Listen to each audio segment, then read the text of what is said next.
then he said, and then blah, and then Trump, and then, can you believe it? Everyone's making the worst choices.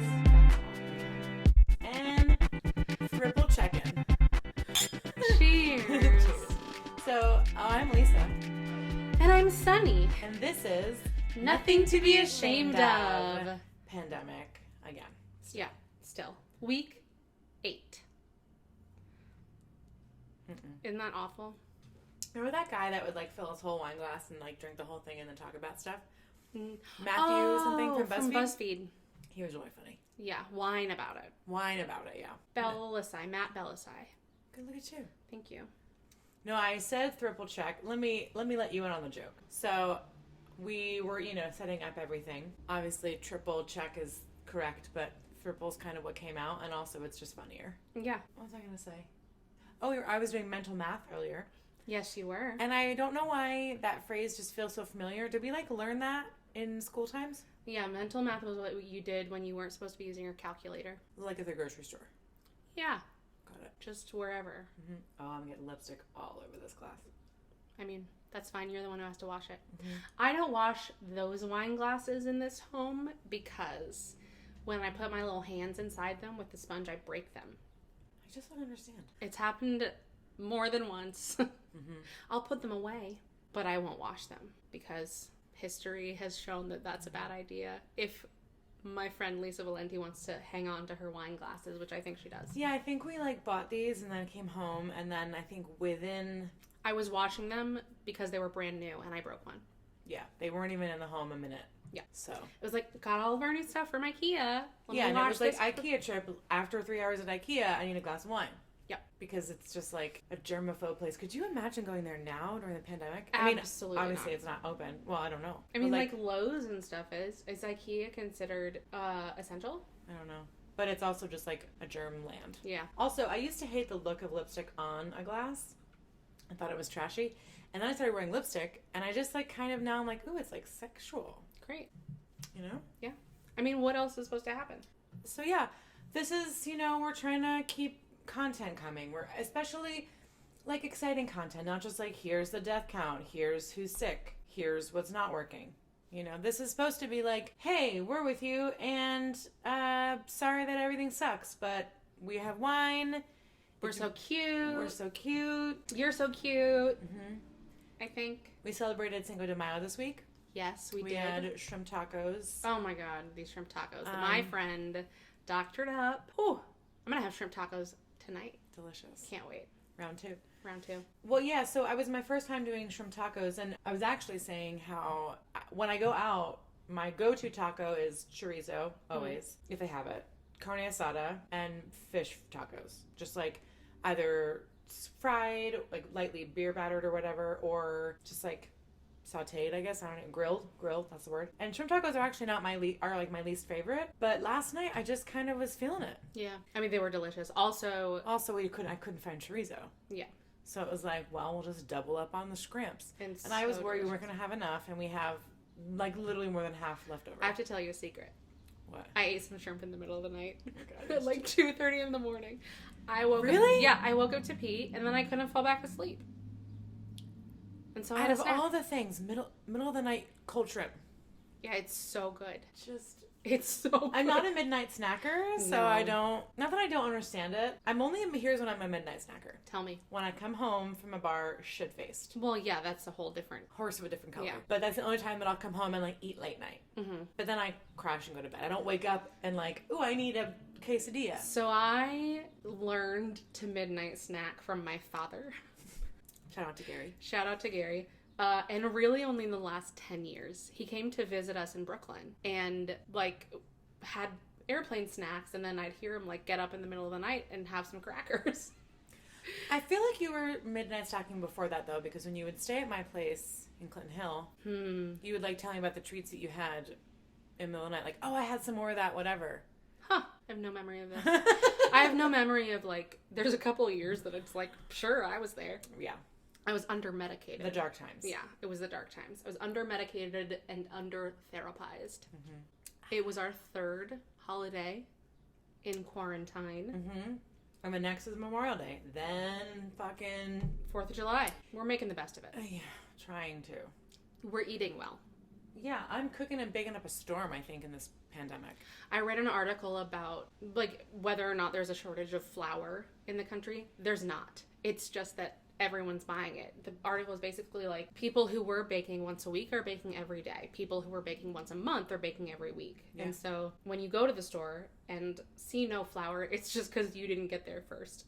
Yeah. Pretty much. Yeah. There's definitely a lot of things, random things are missing off the shelves. Like, the other day I went to look, I forget what it was, but it was something that I thought, like, this wouldn't be out if it weren't for pandemic. I don't remember what it was. You know what's amusing to me? Instant coffee. Yeah.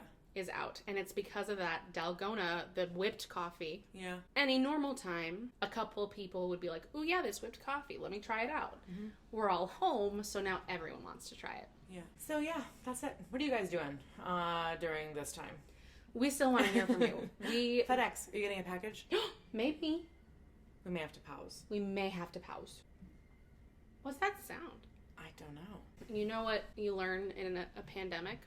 What? All of the strange sounds in the world. Yes.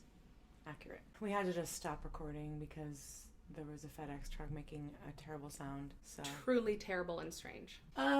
What do you have to talk about this week? Today? The world. So a lot of people are working from home that have never worked from home before. Maybe you've been on some Zoom calls where some people have not been muted that should have been muted. Maybe you've heard some things. You know, I've heard my coworkers' animals and children and the television. You know who else is on Zoom calls? The Supreme Court. And apparently this week, there was a flush during the online session of the United States Supreme Court. It's just hateful. Which, like, I mean, I don't understand. First of all, if you are the host of an online meeting, you better be muting people who are being disrespectful with their sounds. I was in online classes, and I was just muting people left and right. Nobody doing tech support for the Supreme Court could take the time to mute people who aren't talking. Like, look who the president is. So obviously. It's a bunch of just, like, old white dudes who can't keep their shits in, literally, and then they just flush on a call. I wish I could flush them, you know? Just like flush Trump, flush Pence, flush Trump. Just get rid of everybody. I hate everybody. Flush the swamp or whatever. What's the swamp? What that was like Trump, like his like campaign slogan. One of them was "Clear the swamp." Like New Orleans or Louisiana? He basically meant like all the people in Washington D.C. who had been there for a long time, and he was like, "They're the swamp," but like he's the swamp. Maybe they're seasoned professionals. He's literally the swamp. Yeah. What an embarrassment. I did read a headline also, I didn't dig into it, that the coronavirus assessment team in DC is being disbanded so that they can put together an economy team. Like, didn't that already happen? Like way before COVID? I have no idea. I think, well, I could be getting my facts wrong, but I'm pretty sure the like emergency response team for things like COVID was taken away earlier this year, right before COVID. I wouldn't be surprised. Because we don't really have a team that's supporting us right now to fix things. Yeah, where's FEMA? I haven't heard a lot about them recently. What do they do? Like relief shit. They do relief. So like for Hurricane Katrina, FEMA went down in the Red Cross, and maybe it's just that it's the whole country. So like, what would they even do? Yeah, they're probably still stuck in Puerto Rico. Wasn't that a couple years ago? Yeah. Oh God. Anyway, that's shameful. Flushing is not shameful. If you're going to take a dump, courtesy flush, everyone knows. There was one girl that I used to work with at Apple. I don't think you ever worked with her, and I can't think of her name, it escapes me. But she would come into, like, we had, stalls, like communal stalls, and she would come in and she would, like, blast music when she'd take a shit. And she's like, I'm sorry, but, like, I don't need you guys to hear it, but like listen to Monica or whatever. And she would put on like usually R&B, and it was always like just so funny. So if you were like in there trying to take a shit and she'd come in, you're like, actually, thank you. Actually, like that's kind of a nice, As a shy public pooper, I appreciate that. Mm-hmm. Wish I had the balls. It was also funny because when we worked at Apple, there was in the the downstairs, the employee area of the store, there was 3 stalls in the girls' bathroom. No. 2. I think 2. but one for the dudes. It was like one urinal, one poop and stall. And you could always tell when all the guys had to take a shit because there was like a line of dudes. Yeah. And it was like right into the break room. So it was like, oh, you're gonna. I used to love to talk to whoever was in line for the poop and stall. Such a jerk. Not all the time, but sometimes if you'd like see someone and was like, oh, I actually needed to talk to this person, and I'd think, well, maybe now is not the most thoughtful time, and then I'd think, I'm gonna do it anyway. See, this is why I think that's an asshole move, because you're a shy public pooper, and then you're gonna talk to somebody who clearly has to take a shit and just talk to them. Yep. Doesn't that make you feel bad at all? A little bit. Don't you feel like a little bit mean about it? A little bit. But then you still do it. I only did it a handful of times. But you sound so glad about it right now, about yourself. Because it delights me. So proud of yourself. Yeah. When I do like little mischievous things like that, it tickles me. Oh my god, you guys. So, that's it, really. Yeah. I'm sorry that I'm not super exciting today. But your hair looks amazing. Thanks. It just had to do something. Yeah. It's essentially like a perm. Yeah. But just for a few days. Remember perms? I never had them. My mom used to get perms. But I realized also she has very straight, like fine hair, and it's sort of like lifeless is a word that I think she's used. Listless? I don't know, but I think the perm gave her volume. Yeah. Which probably was exciting for somebody who's never had volume in their hair. I have 2 aunts who had perms my entire life. Really? Yeah. Because similarly, they had like pretty fine hair, and they just had little like white lady froze my whole entire life. Delicious. Speaking of hair, we got haircuts this week. Yeah. Valenti Barbershop, highly recommend. I tried. Yeah. I did my best. Cleaned up. I was admiring around my ears this morning, actually. Thanks. And I've had 2 legitimate, unsolicited compliments on my hair since you cut it. One from a complete stranger. Mm-hmm. I was just walking down the street, coming from the grocery store, and then one from my dad. And I said, thank you. Lisa cut it. Well, you know, I'm a perfectionist, which like is good sometimes. Sometimes it's a little bit crippling, but I also like wasn't gonna offer to do the haircuts for her and boyfriend if I didn't think I could do it. And we totally thought she could do it. Him and I had a little moment. Mm-hmm. There was a point. Turns out he's tender-headed, and like I am too, but also like chill the fuck out. Comme de garçon. It was like comme de fuck down. Somebody had a shirt. Nice. I think it was shit. No one. Can't think of anyone's name today. Somebody we used to work with had a shirt that said like the Comme de Garçon, which is a designer if you don't know, logo on their t-shirt, but it said Comme de fuck down, and it made me laugh so hard. I love that. Mm-hmm. Yeah, there was a point. My hair was done. I was sitting right here in our home, and I realized that Lisa and boyfriend were not in my sight, and I thought, oh, they have to go have a talk about. I just walked away because he. Yeah, I walked away, and then he came in and was like, can you come help me? And I'm like, oh, you want my help now? But he basically grabbed the scissors and started cutting at his own head, and I'm like, all right, I'm going to go take a shower. This is all you. Yeah. Whatever. It's just relationships. They're just exhausting. Yeah. Constantly at work. In times of quarantine, extra challenges. Yeah. I told a friend the other day, I said, if you see an article on the front page of the paper that says, Jersey girl in Philly kills her roommate and her boyfriend, it's me. I'm just irritable.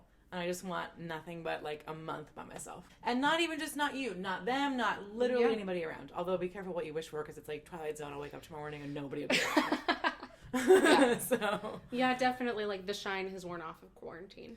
Yeah. I was thinking, there really wasn't a shine for it for me because I already work from home. Yeah. It was like people who were like, I get to work from home for like 2 weeks, and then it's like, it's 8 fucking weeks later. There was the beginning, the first week or two, you said to me that it was so lovely to have me home. Yeah. And I think that's worn off. Oh, certainly has. Yeah. I mean, I'm all done being home. Yeah. It is what it is. We're healthy, we're safe, we're, grateful for what we have, but also it doesn't mean that we're not all done. Mm-hmm. I'm not always grateful for what I have, I'll be honest. I'm working on it. It's a journey. I don't always think about it. All that to say, email us. Tell us what you're doing. Yeah, if you want. If you don't, most of you don't, so screw you. But if you want, like Ina, she's the best. You guys can email us if you want. Yeah. NTBAOpod@gmail.com. Mm-hmm. And, remember this. Just remember this. There's nothing to be ashamed of.